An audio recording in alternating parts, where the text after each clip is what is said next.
That's according to the State Disaster Relief Agency. The cyclone hit the Indian Ocean island late on Saturday. The Disaster Relief Agency says 87 deaths occurred in the Ikongo district in southeast Madagascar. Batsirai is Madagascar's second destructive storm in 2 weeks after Cyclone Ana killed 55 people and displaced 130,000 further north.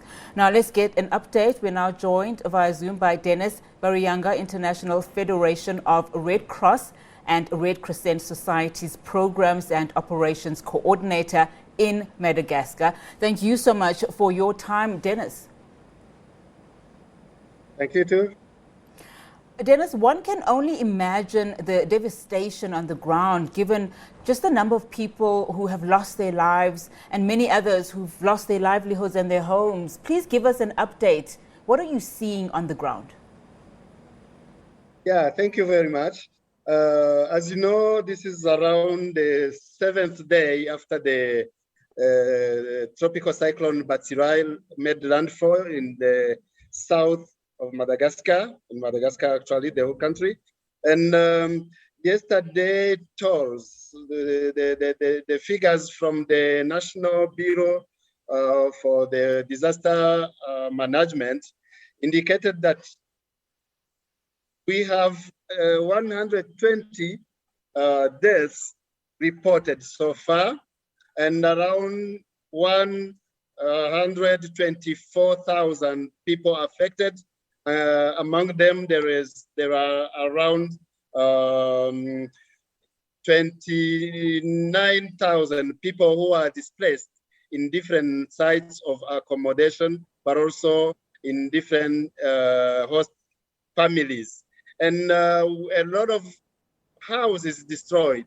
Actually, more than 90% houses where the cyclone passed have been damaged, totally damaged. Some of them partially damaged, but many of them so far, they are still inundated.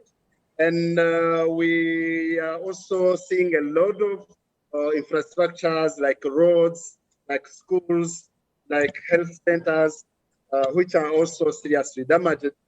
Some roads who cannot even be accessible. And water, electricity, and so forth are being as well very much impacted. So this is the situation so far. And we know that the rains are still there. We still have expecting more cases in terms of maybe in terms of deaths, but also in terms of displaced people.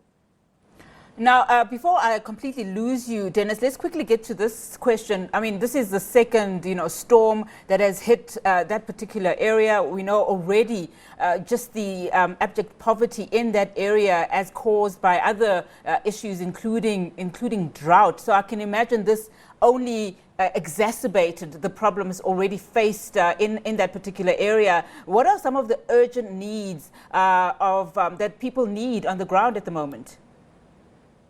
Yeah, there are a lot of needs because the main challenge is now is to access some areas, as I said, but also the weather. We know that the rains are still there, and this is the cyclone season. So we can also not forget that some cyclone may come again, and this is something that's worrying again. But then the major needs now for people is to find where to stay, where to be accommodated. They need food. They need basic needs. The children need to go to school. The people need to restore their livelihood because most of the crops have been inundated and people could not continue with the daily work. So the major needs is to see how to assist in emergency time people, but also thinking on how we can restore their lives, their livelihood. Red Cross now we are doing first aid activities. registering people, distributing some basic needs like blankets, like shelter, like hot food. But also we are thinking on how we can distribute cash for basic needs, but also cash for shelter repairs and cash for livelihoods. The issue is that the number of people to be assisted is a lot, and capacity is not really enough. Thank you. Now, you work for the Red Cross, and the Red Crescent Society's program. Talk to us about some of the challenges that you as an organization and your team specifically are facing on the ground, and how are you helping government, and how are other organizations that are similar to yours coordinating efforts in terms of just this devastation? Yeah, the government is trying all the best through the National Bureau of Disaster Management, coordinating all the humanitarian efforts, because there are a lot of actors on the ground already joining the government efforts. Even the President of the Republic visited the affected areas, and he's very much concerned on the situation.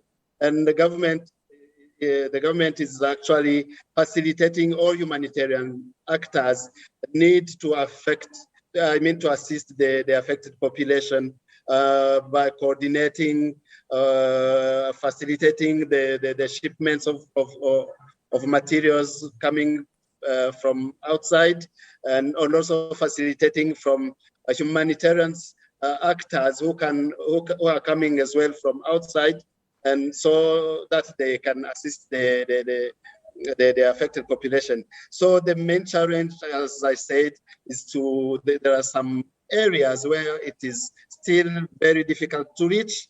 Many areas, roads are not accessible for now.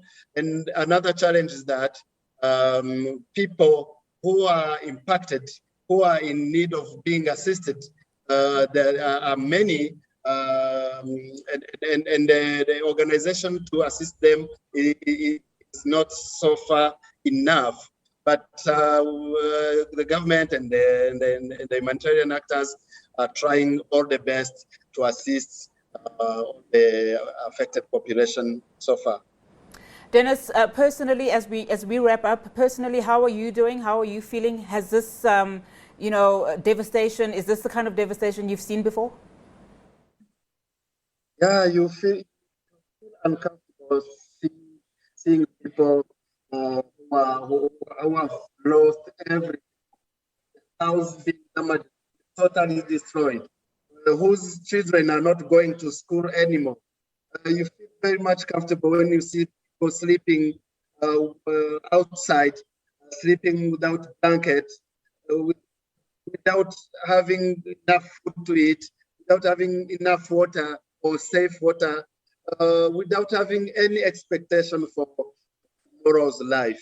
This makes really very much uncomfortable to humanitarian actors, and that's why we are trying to assist them, but also trying to launch an appeal to different people who can assist them in these difficult times.